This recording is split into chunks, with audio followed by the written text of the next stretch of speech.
So today we're going to do this giant focus of this wall. This is a monument to the memory of the Diaspora Macanese. And then you got this kind of cool monument right there. And oh, dang. And there's more.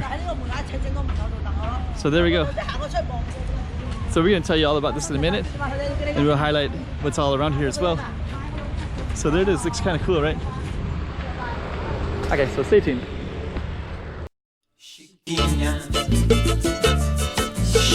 Let's go check out the room.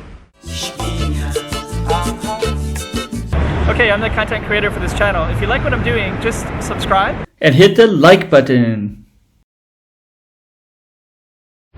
Okay, so this wall, this monument right here looks like kind of like a globe or an earth. Seems like whenever I see it, it looks like, you know, like earth, globe. So when I first saw it, I was like, I wonder what that is. It's kind of interesting looking thing, right? So I went over to the wall. That little symbol right there is a lotus leaf, which is part of Macau culture. There's a lot of symbolism of the lotus leaf.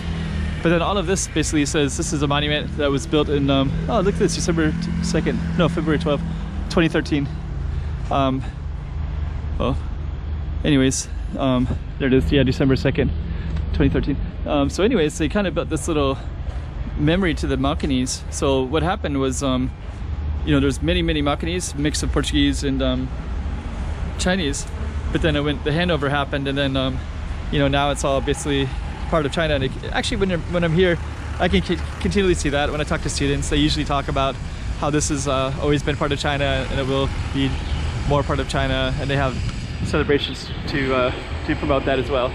And no judgment from me about that. That's just the way that it is. I don't have any rights to say one way or the other. But basically this is a monument to the Macanese. So the Macanese were the ones that were here for 500 years, or the ones that mixed in, Portuguese and Chinese that mixed in, became their own culture of Macanese, their own cuisines, their own food, their own languages. I think all those languages have basically died out, but I heard from other Macanese that they used to be a lot stronger, and so was the culture. But now it's like a lot of basically diaspora means that they left, right? So it's just the Macau keeps changing. And speaking of changing, like over here, used to be all ocean over here, and over there there's like man-made lakes, there's like a man-made bridges that connect just different stuff. Oops, sorry, my apologies. Didn't even see him there. So yeah, this is like this used to be a giant fortress that we used to protect it. I didn't realize I was in a road right there. And but anyways, and this is like a new station over here, so they're building a station here, and then also that's all like this construction of Zhuhai, China. So, you know, later this whole area is just going to be a big massive part of China. It already is. Basically it's all in the works already. But basically this is a little bit of a monument to the Macanese. And actually when I first got here 7 years ago, I'd meet people that had Portuguese passports, but a lot of them just keep leaving, right? So a lot of them go to Portugal, probably the #1 destination. Other Portuguese speaking countries, you know, Brazil will have Macanese. A lot of them go to, you know, United States and Canada and Australia. They'll immigrate to English-speaking countries because those are immigrant nations. And like you can't immigrate to Asian countries, right? Like I can never become Chinese or Korean or Japanese or Filipino or Thai or Indonesian. Like they'll never let me immigrate to any of these countries in Asia. So same with Macanese, right? Like they can't become Thai. I mean, they can. I think Asian people can become an Asian immigrant a little easier than a Westerner can. I assume so anyways. I'm not entirely sure. But anyways, I know that I cannot become any of those. Rua de Santiago de Barra. So that was on the corner. That was where that thing was at. This is that big giant posada. We did another video of that, and we're just kind of talking about the monument now. I think we'll just walk down a little bit further, and we're kind of getting closer to Navy Yards. And anyways, that's just the Diaspora. So it's kind of interesting that they have a monument to it.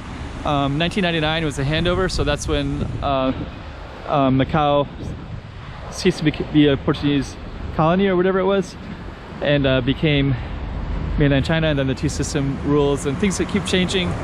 So it's going to keep changing as well, and it'll become more integrated into China as the years go on. So, but it's kind of nice to have a little monument or a memory of the groups of people who used to be here for, I think they were here since 1500s, I think. So about 500 years of history, 450, 550, something like that.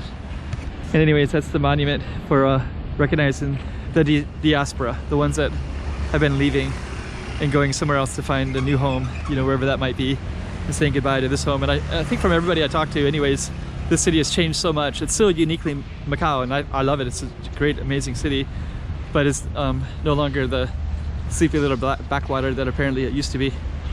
It's all kind of different now. Anyways, let's just go back and we'll just end it. Focus on these little lions here.